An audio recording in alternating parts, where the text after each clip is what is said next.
السلام عليكم ورحمة الله وبركاته. الحمد لله والصلاة والسلام على رسول الله. আজকে আমাদের সাপ্তাহিক দার্সের বিষয় সূরা মুমিনুনের প্রথম 10 আয়াত।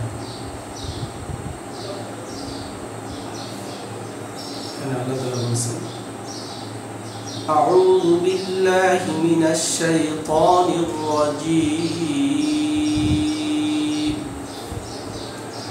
بسم الله الرحمن الرحيم. قد أفلح المؤمنون الذين هم في صلاتهم خاشعون والذين هم عن اللغو معرضون والذين هم للزكاة فاعلون والذين هم لفروجهم حافظون إلا على أزواجهم أو ما ملكت أيمانهم فإنهم غير ملومين. فمن ابتغى وراء ذلك فأولئك هم العادون والذين هم لأماناتهم وعهدهم راعون والذين هم على صلواتهم يحافظون أولئك هم الوارثون الذين يرثون الفردوس هم فيها خالدون. آية 16 নম্বর সূরা মুমিনুনের 1 থেকে 11 নম্বর আয়াত। এখানে আল্লাহ তাআলা বলেন قد أفلح المؤمنون, মুমিনরা সফল হয়েছে। এরপরে 8টা আয়াতে তাদের গুণাবলী বলা হচ্ছে। 2 থেকে 9 নম্বর আয়াত পর্যন্ত। 1 নম্বর হলো আল্লাযীনা হুম ফি সালাতিহিম খাশিউন, যারা খুশু বুঝবার বিনম্রতার সহিত সালাত আদায় করে। والذين هم عن اللغو معرضون, যারা অনর্থক কাজ থেকে বিরত থাকে। والذين هم للزكاة فاعلون, আর যারা যাকাতের ব্যাপারে সক্রিয়। والذين هم لفروجهم حافظون, এবং যারা নিজেদের লজ্জাস্থানকে সংযত রাখে। ইল্লা আলা আজওয়াজিহিম, শুধুমাত্র তাদের স্ত্রী, আও মা মালাকাত আইমানুহুম, অথবা অধিভুক্ত দাসীগণ ব্যতীত। ফাইন্নাহুম গায়রু মালুমিন, অর্থাৎ স্ত্রী এবং অধিভুক্ত দাসীদের সাথে যদি তারা মিলিত হয় তবে ইহাদের তারা নিন্দিত হবে না। فمن ابتغى وراء ذلك فأولئك هم العادون, এবং কেউ যদি ইহার বাইরে অতিরিক্ত কিছু কামনা করে তবে সেটা হবে সীমা লঙ্ঘন। والذين هم لأماناتهم وعهدهم راعون, একটা হলো যে তারা আমানত এবং প্রতিশ্রুতি রক্ষা করে। والذين هم على صلواتهم يحافظون, যারা নিজেদের সালাতের ব্যাপারে যত্নবান হইবে। এই 2 থেকে 9 নম্বর আয়াতে কয়েকটা গুণাবলী বলা হবে। এই সকল গুণাবলী যাদের ভিতরে আছে তারা আল্লাহ তাআলা বলেছেন উলাইকা হুমুল ওয়ারিসুন আল্লাযীনা ইয়ারিসুনাল ফিরদাউস হুম ফিহা খালিদুন, তাহারই উত্তরাধিকার হবে। সেই উত্তরাধিকারী উলাইকা ওয়ারিসুন আল্লাযীনা ইয়ারিসুনাল ফিরদাউস, তার উত্তরাধিকারী হবে জান্নাতুল ফিরদাউস, হুম ফিহা খালিদুন, সেখানে তারা চিরস্থায়ী। অর্থাৎ আমরা আজকে যে আয়াত আলোচনা যে মূল বিষয় আমরা বুঝতে পারলাম, এটা হলো সফল মুমিনদের কিছু গুণাবলী এখানে তুলে ধরা হচ্ছে। আয়াতের সান্নুজুলের দিকে যদি আমরা তাকাই, তাফসীর ইবনে কাসির এখানে দুটি হাদিস তুলে ধরেছেন। প্রথম হাদিসটি আয়াতের সান্নুজুল সম্পর্কে এরকম বর্ণনা করেছে যে হাদিসটি ওমর ইবনে খাত্তাব রাদিয়াল্লাহু তাআলা আনহু থেকে বর্ণিত। অর্থাৎ ওমর ইবনে খাত্তাব রাদিয়াল্লাহু তাআলা আনহুকে আমি বলতে শুনেছি, রাবী বলছেন, রাসূলুল্লাহ সাল্লাল্লাহু আলাইহি ওয়াসাল্লামের উপর যখন ওহী অবতীর্ণ হতো তখন তাহার চেহারার কাছে মৌমাছির গুঞ্জনের ন্যায় গুঞ্জন শোনা যেত। একবার আমরা কিছুক্ষণ তাহার নিকট অবস্থান করিয়া দেখিতে পাইলাম তিনি কিবলামুখী হইয়া হাত উত্তোলন করিয়া এই দোয়া করিতেন, আল্লাহুম্মা জিদনা ওয়া লা তানকুসনা ওয়া আকরিমনা ওয়া লা তুহিন্না ওয়া আ'তিনা ওয়া লা তাহরিমনা ওয়া আসিরনা ওয়া লা তুসির আলাইনা ওয়া আরদি আন্না ওয়া আরদিনা। অর্থাৎ, হে আল্লাহ, আপনি আমাদেরকে অধিক দান করুন, আমাদের প্রতিদানকে হ্রাস করিবেন না। আপনি আমাদের দিগকে সম্মানিত করুন, লাঞ্ছিত করিবেন না। আপনি আমাদেরকে প্রাধান্য দান করুন, আপনি আমাদেরকে অপরকে প্রাধান্য দান করিবেন না। আপনি আমাদের প্রতি সন্তুষ্ট হন এবং আমাদেরকে সন্তুষ্ট রাখুন। এই দোয়া শেষে রাসূলুল্লাহ সাল্লাল্লাহু আলাইহি ওয়াসাল্লাম বলিলেন, এখনই আমার প্রতি 10টি আয়াত অবতীর্ণ হয়েছে, যে ব্যক্তি তদ অনুযায়ী আমল করিতে পারবে সে বেহেশতে প্রবেশ করবে। অর্থাৎ সূরা মুমিনুনের যে প্রথম 10 আয়াত, সেই 10 আয়াত রাসূলুল্লাহ সাল্লাল্লাহু আলাইহি ওয়াসাল্লাম তেলাওয়াত করলেন। অর্থাৎ 1 থেকে 10 আয়াত পর্যন্ত তেলাওয়াত করলেন। অর্থাৎ এখানে আমরা 10 আয়াতের পরে আমরা দেখেছি, অর্থাৎ 10 নম্বর এবং 11 নম্বর আয়াতে আল্লাহ তাআলা সেটাই বলছেন, উলাইকা হুমুল ওয়ারিসুন আল্লাযীনা ইয়ারিসুনাল ফিরদাউস, তারা তারই ওয়ারিস যেটা জান্নাতুল ফিরদাউসের। এই হাদিসটিও আয়াতের সাথে সামঞ্জস্যপূর্ণ। এই হাদিসটি ইমাম তিরমিজি সুনানে তাফসিরে এবং ইমাম নাসাই সুনানে সালাতে বর্ণনা করেছেন। আরেকটি হাদিস এসেছে, ইমাম নাসাই রহমাতুল্লাহ তার তাফসিরে বলেছেন যে রাবী একবার উম্মুল মুমিনুন আয়েশা রাদিয়াল্লাহু তাআলা আনহাকে জিজ্ঞাসা করলেন, রাসূলুল্লাহ সাল্লাল্লাহু আলাইহি ওয়াসাল্লামের চরিত্র কেমন ছিল? তখন উত্তরে আয়েশা রাদিয়াল্লাহু তাআলা আনহা বললেন, কানা খুলুক রাসূলুল্লাহ সাল্লাল্লাহু আলাইহি ওয়াসাল্লাম আল কুরআন, রাসূলুল্লাহ সাল্লাল্লাহু আলাইহি ওয়াসাল্লামের চরিত্র ছিল কুরআন। এরপর তিনি সূরা মুমিনুনের 1 থেকে 9 নম্বর আয়াত পর্যন্ত যেখানে গুণাবলীগুলো তুলে ধরা হয়েছে এই আয়াত পাঠ করলেন। এজন্য আমরা বুঝতে পারি যে এখানে যে বিষয়গুলো তুলে ধরা হয়েছে, যে সফলতা পেতে গেলে অবশ্যই আমাদের এই গুণাবলীগুলো অর্জন করতে হবে। আর এই সফলতা কি? দুনিয়ার সফলতা না, সফলতা হলো পরকালের সফলতা। জানি যে জান্নাতে প্রবেশ করবে সেই মহাসফল। কারণ দুনিয়ার এই জীবন ক্ষণিক, এই জীবন আপনি আমি এরকম দেখা যাচ্ছে দেখতে দেখতে পারবে। আমাদের যে হায়াত আল্লাহ তাআলা দিয়েছে, দেখা যাচ্ছে যদি আমরা গড়াই হিসাব করি, আমাদের অনেকের দেখা যাচ্ছে 20, 30, 40, 50 বছর পার হয়ে গেছে, আর হয়তো 10 বছর 20 বছর থাকবে, দেখতে দেখতে চলে যায়। এরকম আপনার শেখ সাদির একটা গ্রন্থ এরকম আসছে, উনি কোনো এক এলাকায় যান যেখানে ওই এলাকার লোকগুলো ফার্সি ভাষা বুঝতেন। এক বৃদ্ধ মহিলা ছিল ফার্সি ভাষী, তিনি কিছু বলতেছিলেন, এলাকার লোক বুঝতে না পেরে তখন শেখ সাদির কাছে যে বলেন, হযরত অমুক বৃদ্ধ মহিলা কিছু বলতে চাচ্ছেন ফার্সি ভাষা, আমরা তো বুঝি না, আপনি একটু গেলে আমরা সেগুলো বুঝতে পারি। তখন এই বৃদ্ধ মহিলাটা এরকম ওই ইসে আসছে যে দীর্ঘায়ু পেয়েছিলেন, এরকম 100+ বয়স। সেই মহিলা এরকম বলছে যে আমার স্বল্প জীবনে অনেক কিছু করার ইচ্ছা ছিল, করতে পারলাম না, আরও যদি জীবন পাইতাম।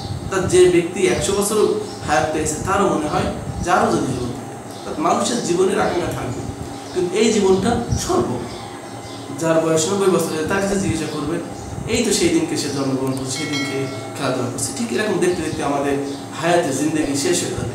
কিন্তু মূল সফলতা হলো যালিকাল ফাউজুল আযীম, এগুলো স্পষ্ট সফলতা। আল্লাহ তাআলা বলেছেন মহা সফলতা হলো যারা জান্নাতুল ফিরদাউস অধিকারী হবে, জান্নাতে প্রবেশ করবে। এজন্য আয়াতের যে বিষয়গুলো সেটা হলো পরকালীন সফলতা। যদিও এই যে গুণাবলীগুলো আমরা দেখেছি, এই গুণগুলো অর্জন করলে মুমিনরা দুনিয়ায় সফল হবে, কিন্তু মূল টার্গেট হলো আমাদের পরকাল। এরকম প্রথম যে আয়াতটা ছিল ক্বাদ আফলাহাল মুমিনুন, এই আয়াতের বিষয়ে আবু সাঈদ খুদরী রাদিয়াল্লাহু তাআলা থেকে একটি হাদিস এসেছে। হাদিসটি মারফু হিসেবে বর্ণিত, যে রাবী বলছেন, আবু সাঈদ খুদরী রাদিয়াল্লাহু তাআলা বর্ণনা করেন, তিনি বলেন আল্লাহ তাআলা একটি স্বর্ণের ইট এবং একটি রূপার ইট দ্বারা বেহেশত নির্মাণ করিয়াছেন। নির্মাণ করিয়া উহাতে বৃক্ষরোপণ করিলেন, অতঃপর উহাকে সম্বোধন করিয়া বলিলেন তুমি কথা বলো। তখন সে বলিল ক্বাদ আফলাহাল মুমিনুন। অতঃপর ফেরেশতারা সেখানে প্রবেশ করিল এবং বলিল তুমি ধন্য, তুমি বাদশাহর বাসস্থান। অর্থাৎ জান্নাতেও আমরা দেখলাম যে প্রথমে এই কথাই বলা হয়েছিল মুমিনরা সফল হবে, অর্থাৎ জান্নাতীরা হবে সফল মুমিন, বা সফল মুমিনরাই জান্নাতে প্রবেশ করবে। এই জন্য আমাদের যে আবাস, আমরা জানি যে হযরত আদম আলাইহিস সালামকে যখন আল্লাহ তাআলা দুনিয়া পাঠালেন, আল্লাহ তাআলা বলেছিলেন কুল নাহবিতু মিনহা জামিআ ফাইম্মা ইয়াতিয়ান্নাকুম মিন্নি হুদা ফামান তাবিআ হুদায়া ফালা খাউফুন আলাইহিম ওয়া লা হুম ইয়াহজানুন। জান্নাত থেকে দুনিয়া আসার সময় আল্লাহ তাআলা বলেছেন যে তোমরা আজ দুনিয়ায় যাও, অতঃপর আমার ফাইম্মা ইয়াতিয়ান্নাকুম মিন্নি হুদা, আমার পক্ষ থেকে হেদায়েত আসবে, ফামান তাবিআ হুদা, যে ব্যক্তি এটা অনুসরণ করবে ফালা খাউফুন আলাইহিম ওয়া লা হুম ইয়াহজানুন, তার কোনো দুশ্চিন্তাও থাকবে না, কোনো ভয় থাকবে না। আল্লাহ তাআলা তাদেরকে জান্নাতে প্রবেশ করবে। এই জন্য আমাদের চিরস্থায়ী আবাসের জান্নাতে যদি আমরা আশা করি, অবশ্যই এই গুণগুলো অর্জন করতে হবে। তো গুণগুলোর প্রথমটা ছিল যে আল্লাযীনা হুম ফী সালাতিহিম খাশিউন, মুমিনরা খুশুখুজুর সহিত সালাত আদায় করে। সালাত আমরা জানি যে ইসলামের দ্বিতীয় স্তম্ভ।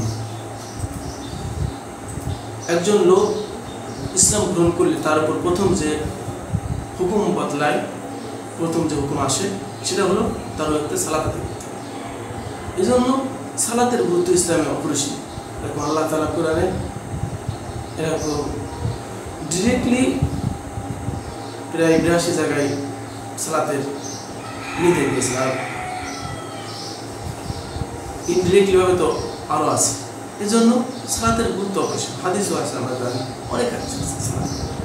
এই জন্য সালাত আদায় না করলে, এরকম সালাত না পড়লে সফলতা তো পাওয়াই যাবে না। ইসলামের ভিতরে এরকম নিজেকে সামিল হওয়া কষ্ট। এই জন্য আল্লাহ তাআলা বলছেন আল্লাযীনা হুম ফী সালাতিহিম খাশিউন, সফল মুমিন তারা যারা সালাতের ব্যাপারে খুশুখুজু বা বিনয়ী থাকে। এরকম খুশুখুজুর বিষয়ে এরকম ব্যাখ্যা, কয়েকটি ব্যাখ্যা আসছে। হযরত আলী ইবনে তালহা রাদিয়াল্লাহু তাআলা আনহু, হযরত ইবনে আব্বাস রাদিয়াল্লাহু তাআলা আনহু হইতে ইহার তাফসীর করিয়াছেন যে খুশুখুজু হলো সে অন্তরে আল্লাহর ভয় পোষণ করিয়া ধীর স্থির এবং একাগ্রতার সহিত। অর্থাৎ তিনটে বিষয় আসছে, আল্লাহর ভয় অন্তরে পোষণ করতে হবে এবং ধীর স্থিরভাবে এবং একাগ্রতার সহিত একনিষ্ঠভাবে সালাত আদায় করতে হবে। এটা হলো খুশুখুজুর ব্যাখ্যা আসছে। মুহাম্মদ ইবনে সিরিন রাহমাতুল্লাহ বলেন যে সাহাবায়ে কিরামগণ এই আয়াত অবতীর্ণ হওয়ার পূর্বে অনেকে সালাতের সময় আকাশের দিকে, উঁচু উপরের দিকে এরকম দৃষ্টিপাত করতেন। অতঃপর আল্লাহ তাআলা যখন এই আয়াত অবতীর্ণ করলেন, তখন তারা সিজদার স্থানে চক্ষু অবনত রাখতেন। এর দ্বারা আরেকটু বোঝা যাচ্ছে যে খুশুখুজু হলো ধীর স্থিরভাবে একাগ্রতার সহিত এবং নামাজের মনোযোগ দিয়ে, যেখানে সালাত আদায় করতে হবে সিজদা দিলে চোখ রেখে এবং সালাত আদায় করতে হবে। এরকম আমরা জানি যে সালাতের বিষয়ে আল্লাহ রাসূল সাল্লাল্লাহু আলাইহি ওয়াসাল্লামের হাদিসও আছে যে রাসূল সাল্লাল্লাহু আলাইহি ওয়াসাল্লাম বলেছেন যে হাদিসের ভাগ হলো ওয়াজআলতু ক্বারিয়াতা আইনিস সালাহ, সালাত আমার সালাতের মধ্যে আমার চক্ষুর স্নিগ্ধতা বা শীতলতা। এই জন্য সালাতের ব্যাপারে আমাদের ধীরে স্থিরভাবে খুশুখুশুর সহিত সালাত আদায় করতে হবে। 5 ওয়াক্ত সালাত নিয়মিত টাইমে আদায় করতে হবে। তাহলে দেখা যাচ্ছে আমরা সফল মুমিনদের প্রথম গুণাবলী অর্জন করব। তাহলে এরপরে যে এই আয়াতে আল্লাহ তাআলা বলছেন ওয়াল্লাযীনা হুম আনিল লাগবি মুরিদুন, আল্লাযীনা হুম ফি সালাতিহিম খাশিউন, ওয়াল্লাযীনা হুম আনিল লাগবি মুরিদুন। সফল মুমিনদের আরেকটা গুণাবলী হলো অনর্থক কাজ থেকে বিরত থাকবে। এই অনর্থক কাজ বলতে এরকম কেউ কেউ বলছেন যে শিরকে যে কাজগুলো শামিল করে এই কাজগুলো বর্জন করা, কেউ কেউ বলছেন যে যাবতীয় গুনাহ এবং পাপাচার থেকে বিরত থাকা, এবং কেউ কেউ বলছেন যে অনর্থক কথাবার্তার কাজ কর্ম, সবগুলি এই অনর্থক কাজের অন্তর্ভুক্ত। যেরকম আল্লাহ তাআলা সূরা ফুরকানের ৭২ নম্বর আয়াতে বলেছেন ওয়াল্লাযীনা লা ইয়াশহাদুনা আয-যুর ওয়া ইযা মাররু বিল-লাগবি মাররু কিরামা ওয়া ইযা মাররু বিল-লাগবি। যখন মুমিনরা অনর্থক কাজ অতিক্রম করে মাররু কিরাম সম্মানিত অতিক্রম করে, অর্থাৎ তারা তো সেটা অন্তর্ভুক্ত হবেই না, তার পাশেও দাঁড়িয়ে থাকবে না। মুমিনরা অনর্থক কাজ দেখলে সেখান থেকে সম্মানের সাথে সরে পড়বে। এই জন্য আমাদের অনর্থক কাজ থেকে সবসময় দূরে থাকা। অনর্থক কাজ যেগুলোতে কোনো বেনিফিট নেই, বেনিফিটলেস, এসব কাজ আমাদের করা যাবে না। এগুলো করলে আমাদের কী হবে, দুনিয়ার যে জীবন আল্লাহ তাআলা হায়াত দিয়েছেন সংক্ষিপ্ত একটা জীবন, এই জীবনে কত কাজ কত কর্ম আল্লাহ তাআলা ইবাদত করতে কত সময় আল্লাহ তাআলা কতটুকু সময় দিয়েছেন। এই সময়ের ভিতরে যদি আমরা সেই পরকালীন জীবনে বিশাল জিন্দেগির যদি আমরা সম্বল অর্জন না করতে পারি, পাথে গুছাতে না পারি, তাহলে আমাদের জীবনটা ব্যর্থ হয়ে যাবে। এই জন্য আল্লাহ তাআলা বলছেন মুমিনটা কখনো অনর্থক সময় ব্যয় করবে না, হয় সে নিজের যে জীবিকার জন্য কাজ করবে অথবা পরকালের জন্য কাজ করবে, কিন্তু অনর্থকভাবে সে কখনোই সময় ব্যয় করবে না।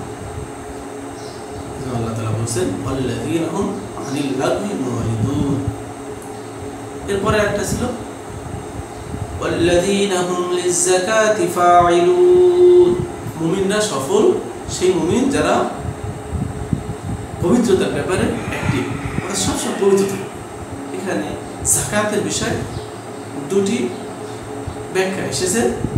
অধিকাংশ তাফসীরের মধ্যে যাকাতের ব্যাপারটা হলো মালের যাকাত বোঝানো হচ্ছে, যেটা আমরা বুঝি যাকাত, অর্থাৎ সম্পদের নিসাব পরিমাণ সম্পদ 1 বছর উপস্থিত হলে তার যাকাত দিতে হবে 2.5%। এটাকে অনেক অধিকাংশই তাফসীরকারক বলেছেন। তো কিছু কিছু তাফসীরকারকগণ এখানে মালের যাকাতের পাশাপাশি অন্তরের যাকাতকেও তুলে ধরেছে, অর্থাৎ অন্তরের ভিতরে শিরকি নিফাকি রাখা যাবে না, মনের ভিতরে কলুষিত রাখা যাবে না। যেরকম আল্লাহ তাআলা সূরা শামসের ভিতরে বলছেন قد أفلح من زكاها وقد خاب من دساها। সফল সে যে সে আত্মাকে পরিশুদ্ধ করে, যে নিজের আত্মাকে পবিত্র করেছে সে সফল। وقد خاب من دساها, আর যে সেটাকে কলুষিত করেছে সে ধ্বংস। এটা বোঝা গেল যে আত্মার কলুষ সফলতার একটা অংশ, অর্থাৎ মন থেকে শিরক নিফাকি দূর করবে। আমরা জানি যে মুমিন হতে গেলে অবশ্যই মনে শিরক নিফাকি থাকবে না, আর মালের যাকাত এর ভিতরে অন্তর্ভুক্ত। এই ব্যাখ্যার বিষয়ে আরেকটা আয়াত আছে সূরা হামিম আস-সাজদা 21 নম্বর পারার ভিতরে, 21 নম্বর পারার 14 নম্বর পৃষ্ঠা আল্লাহ তাআলা বলেছেন যে ওয়াইলুল লিল মুশরিকিনা আল্লাযীনা লা ইউতুনা আয-যাকাতা ওয়া হুম বিল আখিরাতি হুম কাফিরুন। মুশরিকরা ধ্বংস, আল্লাযীনা লা ইউতুনা আয-যাকাত, যারা পবিত্রতা অর্জন করে। মুশরিকরা কিসেতে পবিত্রতা অর্জন করে? শিরক থেকে। আর সেই কথা আল্লাহ তাআলা বলেছেন যে মুশরিকরা এই শিরক থেকে বিরত না হওয়ার কারণে তারা ধ্বংস। এটা আমরা বুঝতে পারলাম শিরকি নিফাকি এবং মালের যাকাত তিনটাই মুমিনরা অর্জন করে, সফল মুমিনরা। এরপরে আসছে ওয়াল্লাযীনা হুম লিফুরুজিহিম হাফিযুন। আর সফল মুমিনদের অন্যতম একটা বৈশিষ্ট্য হলো তারা লজ্জাস্থানের হেফাজত করে। আমরা জানি যে আল্লাহ রাসূল সাল্লাল্লাহু আলাইহি ওয়াসাল্লাম হাদিস আছে, আল্লাহ রাসূল সাল্লাল্লাহু আলাইহি ওয়াসাল্লাম বলেছেন, যে ব্যক্তি দুটো জিনিসের জিম্মাদার নেবে আমি তার জান্নাতের জিম্মাদার। অর্থাৎ লজ্জাস্থান অর্থাৎ দুই রুর মধ্যবর্তী স্থান এবং জিহ্বা, লজ্জাস্থান এবং জিহ্বার যে জিম্মাদার নেবে আল্লাহ রাসূল তার জান্নাতের জিম্মাদার। এই জন্য সফল মুমিনদের আরেকটা বৈশিষ্ট্য হলো লজ্জাস্থানের হেফাজত করবে। এখানে আল্লাহ তাআলা বলেছেন ওয়াল্লাযীনা হুম লিফুরুজিহিম হাফিযুন, সফল মুমিন তারা যারা সেই লজ্জাস্থানের হেফাজত করবে। ইল্লা আলা আজওয়াজিহিম আও মা মালাকাত আইমানুহুম, শুধুমাত্র স্ত্রী এবং অধিভুক্ত দাসী ব্যতীত। আর স্ত্রী ও অধিভুক্ত দাসীর সাথে যদি তারা মিলিত হয় এতে তারা আর কি মানে এটা তাদের কোনো দোষ হবে না, এটা তারা করতে পারবে, সেটা অনুমতি দেওয়া হচ্ছে। আবার আর এর বাইরে অর্থাৎ স্ত্রী এবং দাসীর বাইরে যদি কেউ কিছু অন্বেষণ করে তাহলে তারা হবে কি সীমা লঙ্ঘন করে। আল্লাহ তাআলা মুমিনদের জন্য তাদের জৈবিক চাহিদা মেটানোর জন্য দুটি অপশন রেখেছেন, একটা হলো স্ত্রী, একটা হলো অধিভুক্ত দাসী। এই জন্য আমাদের অবশ্যই এই বিষয়টা মাথায় রাখতে হবে যে আমার লজ্জাস্থানের হেফাজত হচ্ছে কি। এরপরে যে আল্লাহ তাআলা বলেছেন ওয়াল্লাযীনা হুম লিআমানাতিহিম ওয়া আহদিহিম রাউন। আর মুমিনদের অন্যতম একটা বৈশিষ্ট্য হলো লিআমানাতিহিম ওয়া আহদিহিম রাউন, তারা আমানতদারিতে ওয়াদা রক্ষা করে। এবং আমরা জানি যে আল্লাহ রাসূল সাল্লাল্লাহু আলাইহি ওয়াসাল্লামের হাদিস আছে আয়াতুল মুনাফিকি সালাসা ইযা হাদাসা কাযিবা ওয়া ইযা ওয়াদা আখলাফ ওয়া ইযা উতমিনা খানা। অর্থাৎ মুনাফিকের তিনটি আলামত। এক নম্বরে যখন সে কথা বলে মিথ্যা কথা বলে, যখন সে ওয়াদা করে ওয়াদা খিলাফ করে, আর যখন তার নিকট আমানত রাখা হয় সে সেটা খেয়ানত করে। মুনাফিকের যে তিনটি বৈশিষ্ট্য মানে খারাপ কাজ, এর ভিতরে দুটিকে একেবারে স্ট্রিক্টলি বলা হচ্ছে যে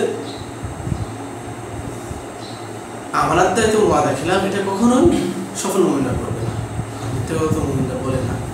এখানে দুটো বিষয়ে স্পষ্টভাবে আল্লাহ তাআলা বলেছেন ওয়াল্লাযীনা হুম লিআমানাতিহিম ওয়া আহদিহিম রাউন। এরপর আরেকটা হাদিস আছে যে লা ঈমান লিমান লা আমানাতা লাহু ওয়া লা দীন লিমান লা আহদ। তার ঈমান নাই যার ভিতরে আমানতদারিত্ব নেই, ওয়া লা দীন লিমান লা আহদ, অর্থাৎ দিন না যার ভিতরে ওয়াদা রক্ষা করার গুণ নেই। এজন্য সফল মুমিনরা অবশ্যই আমানতদার এবং ওয়াদা রক্ষাকারী। তারা মানুষের সাথে দুই নম্বরে কথা বলবে না, যেটা বলবে সেটা রক্ষা করবে। এরকম আমানতদারের বিষয়ে এরকম বলা হচ্ছে যে যাকে যে দায়িত্ব দেওয়া হয়েছে সেটা হচ্ছে পালন করতে হবে। এরকম তাফসীর মাআরিফুল কোরআনের ভিতরে বলা হচ্ছে যে কর্মচারী যে বেতনভুক্ত হয় সে বেতনভুক্ত কর্মচারী অবশ্যই তার যে দায়িত্ব সেটা ফুললি পালন করাও একটা আমানতদারিত্ব। এই জন্য আমাদের উচিত যে আমানতদারিত্ব এবং ওয়াদা রক্ষা করা। তাহলে সফল মুমিনদের অন্যতম দুটো বৈশিষ্ট্য আমাদের ভিতরে চলে আসে। এরপরে আল্লাহ তাআলা সালাতকে আবার তুলে ধরেছেন ওয়াল্লাযীনা হুম আলা সালাতিহিম ইউহাফিযুন। ওয়াল্লাযীনা হুম আলা সালাতিহিম ইউহাফিযুন, সফল মুমিন তারা যারা সালাতের ব্যাপারে সংরক্ষণশীল হবে বা সালাতের ব্যাপারে যত্নবান হবে, সালাত টাইমলি আদায় করবে, সালাত একটা সালাত এরকম করবে না, তারা সালাতের সংরক্ষণ করবে। আগে বলা আছে সালাত তো সুযোগের সাথে আদায় করবে এবং সালাতের সংরক্ষণ হবে, সালাত পুরোপুরিভাবে নিয়মিত সালাত আদায় করবে, সেটা বলা হচ্ছে। এই বৈশিষ্ট্যগুলো অর্থাৎ উপরে যে বৈশিষ্ট্যগুলো আছে সেই বৈশিষ্ট্যগুলো পরে আল্লাহ তাআলা বলছেন উলাইকা হুমুল ওয়ারিসুন আল্লাযীনা ইয়ারিসুনাল ফিরদাউস, ওইসব লোক উত্তরাধিকারী যারা ফিরদাউস নামক বেহেশতের উত্তরাধিকারী হবে। তাহলে আমরা আজকে আলোচনা থেকে যে শিক্ষাটা পেলাম যে সফল মুমিনদের কয়েকটা গুণবলী পেল। একটা হলো খুশু খুশুর সহিত নিয়মিত সালাত আদায় করবে সফল মুমিন। 2 নম্বর হলো অনর্থক কাজ থেকে দূরে থাকবে। 3 নম্বরে হলো জাকাতের ব্যাপারে অ্যাক্টিভ থাকবে, সবসময় শারীরিক এবং আর্থিক দুটো পবিত্রতার বিষয়ে সবসময় সে সক্রিয় থাকবে। 4 নম্বরে হলো লজ্জাস্থানে হেফাজত করবে, স্ত্রী এবং দাসী ব্যতীত। 5 নম্বরে হলো আমানতদারিতা সে রক্ষা করবে। 6 নম্বরে হলো ওয়াদা খিলাফ করবে না, ওয়াদা রক্ষা করবে। আল্লাহ তাআলা যেন আমাদের এই আয়াতে যে শিক্ষা, এই 6টি মুমিনের উপর আমাদের জীবনে পূর্ণরূপে আনার তৌফিক দান করেন। সেই দোয়া করে আল্লাহর কাছে সুবহানাল্লাহুম্মা ওয়া বিহামদিহি আশহাদু আল্লা ইলাহা ইল্লা আনতা আস্তাগফিরুকা ওয়া আতুবু ইলাইক। আসসালামু আলাইকুম।